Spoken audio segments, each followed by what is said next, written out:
Welcome to Mountain Roots. I'm Josh, and in this episode of Exploring Appalachia, I make my way to the jewel of the Clinch River, Tazewell, Virginia. The town of Tazewell, as well as Tazewell County, is a special area to me because of the closeness to home when it comes to my own family roots. As you can see from the opening of this episode, Tazewell boasts some lush and verdant landscapes, once home to various indigenous cultures and tribes, some part of the Iroquois Confederacy like the Cherokee. Now, although Tazewell's economy was once dependent on coal and iron during the late 19th and early 20th centuries due to booms in both industries in the nearby Pocahontas coal fields, today I see a very hospitable community working to find its footing economically speaking with tourism and promoting local businesses.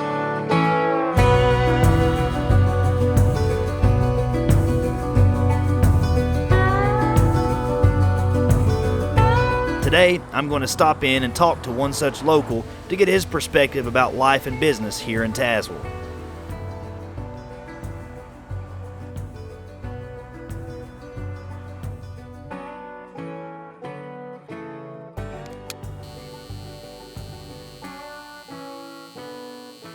Tazewell's been good to me. When I first come here, all the business owners and stuff would come and give me gifts and stuff like that, welcome me to the neighborhood. I would say it's got the small town feel, but like a Mayberry feel. You know what I mean? It's the people are friendly, and it's just a great place to be, actually.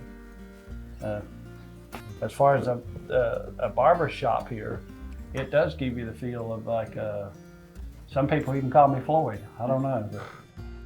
And actually the way small towns, in my opinion, and you can tell it with Tazewell, the reason they grow is because there's unity. Yeah. And even like the buildings that, maybe changing hands or the businesses changing hands or stuff like that, the new owners and stuff, as far as what's I've seen and heard, is they've got that same enthusiasm. And sometimes you need change. You need like a fresh look or a fresh ideal to come to your town, and you just roll with it. When you have a heart for something and see it grow, they want to see Tazewell grow. When the people here, these guys that come in here, we've solved the world problems 100 times right in this barbershop. And it's just I love it. I wished I'd have done this years ago. Like Freddie said, even though some of the businesses have changed hands here, the trend is still going in the direction of new ideas and growth. Some of this is certainly driven by the outdoor beauty of this place, its vistas that can be enjoyed from the winding curves on the back of the Dragon, and its unique geological wonders at Burke's Garden, which, as a tease here, I'll have a separate episode dedicated just for Burke's Garden, and something bigger in the works I'm also producing for television on Tazewell, so stay tuned.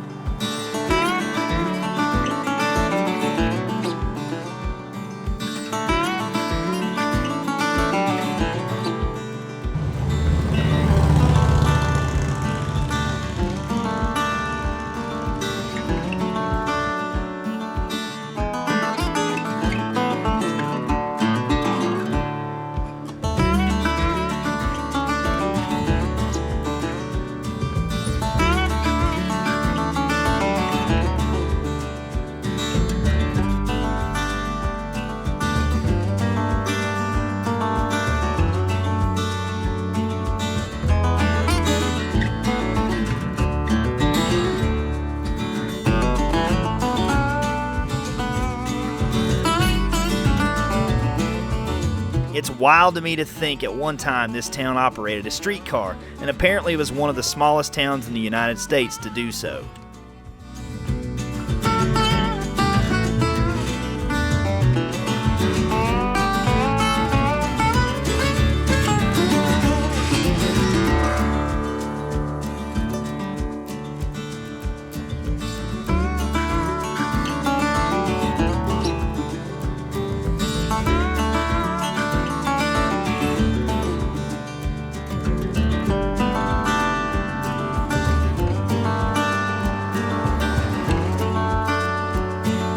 I love being able to look around and see the blend of the old and the new. Buildings with dates from the 1800s repurposed and occupied by modern restaurants, boutiques, and coffee shops.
There's a lot more to Tazewell than an 8 to 10 minute episode can really do any justice.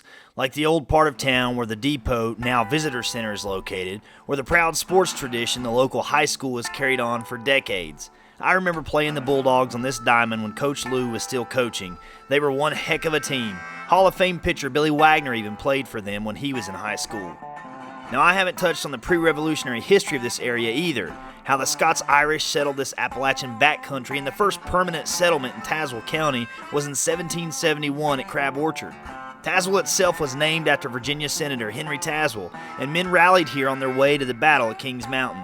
I've also discovered some fascinating information about the role Tazewell played during the war between the states, which I'll be sharing in my production for television. But after the war, it was the construction of railroads in this part of southwest Virginia that enabled the development of coal and iron resources in the Clinch Valley. Richlands also experienced a boom at this time in the late 1800s into the 1900s, which, by the way, if you haven't seen my episode on Richlands, be sure to watch it after this episode. And if you ever visit the area, depending on which way you travel, just off Highway 460, there's a restaurant I've seen since I was a young boy called Cuz's. You might mistake it for an old barn, but its menu is quite the eclectic surprise, which ironically is a lot how Tazewell strikes me, quite the blend of old and new.